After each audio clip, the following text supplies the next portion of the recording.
अब जो मुद्दे की बात है, क्या मैं नाम किसी का नहीं लूंगा, मुद्दे की बात है कि हम लोगों को मेरे को स्वयं क्या लगता है कि मुझे कौन सी दो चीजें हैं जिनके ऊपर वर्क करना चाहिए, दो या तीन चीजें। सबसे पहले एडवोकेट प्रोटेक्शन बिल बनाना चाहिए। हमारे को सीनियर लॉयर्स हैं, उनका एक पैनल कॉन्स्टिट्यूट करना चाहिए और समस्त अधिवक्ता समाज जो हमारा एक्टिव प्रैक्टिसिंग अधिवक्ता समाज है, उनसे हमें ओपिनियन इनवाइट करनी चाहिए ताकि हमें ड्राफ्ट करके एडवोकेट प्रोटेक्शन बिल इसको हम सीएम के पास या सक्षम अथॉरिटी के पास ले जाए। 22 वर्षों में आपने ऐसा नहीं किया। आप राजस्थान के बता रहे हैं कि वहां क्या है क्या नहीं है। मैं बताता हूं आपको एडवोकेट प्रोटेक्शन बिल में हम क्या क्या चीजें मांगते हैं। ये हमारे समान स्वतंत्रता और सुरक्षा के लिए लड़ाई है। अधिवक्ताओं पर हमले, धमकियां और दबाव केवल व्यक्ति पर नहीं, पूरी न्यायिक व्यवस्था पर होता है। एडवोकेट प्रोटेक्शन एक्ट हमें इसलिए चाहिए कि यदि कोई भी अधिवक्ता के साथ कोई भी अप्रिय घटना घटती है तो तुरंत उसमें एफआईआर दर्ज होनी चाहिए और उस व्यक्ति के खिलाफ फास्ट ट्रैक कोर्ट में कार्रवाई होनी चाहिए। इसमें कोई हीलावारी की कोई जरूरत नहीं है।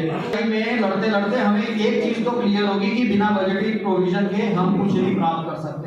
हम भले ही यहाँ पर 20 चीज बोल दें कि मैं भाई चुनाव में ये बांटूंगा, वो करूंगा, टोल खुलवा दूंगा, इंश्योरेंस दे दूंगा, क्लेम दे दूंगा, मैं कुछ नहीं कर सकता।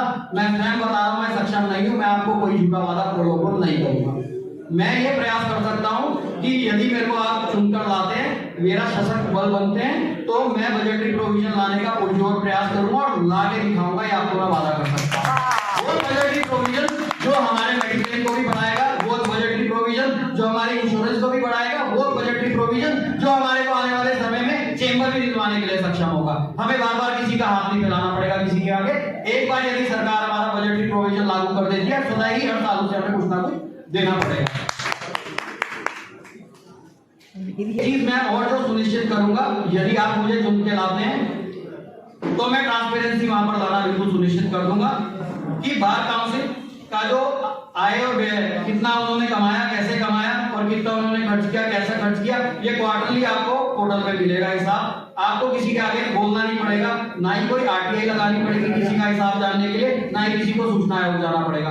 भाई हम ट्रांसपेरेंट लोग हैं। अगर हम चुन के वहां जा रहे हैं तो हम अपने समाज के हित के लिए जा रहे हैं। अगर हम जा रहे हैं अपने समाज के हित के लिए तो ऐसी कौन सी चीजें हमें छुपानी पड़ रही है। हमें किसी को छुपाने की जरूरत नहीं पड़नी चाहिए किसी से भी।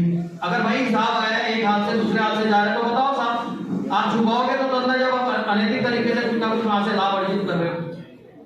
वकालत में है, वो आके बोलता है मेरे 1.5 लाख रुपए कहाँ हैं, आज तक कहाँ आपने नहीं दिए। वो एक आवाज नहीं है, 150 प्लस लोग हैं जिनके पैसे आपने आज तक नहीं दिए। और उस फहरिस्त में आने वाली 20 तारीख को मैं भी शामिल हो जाऊंगा। मेरे भी 25 साल पूरे हो गए।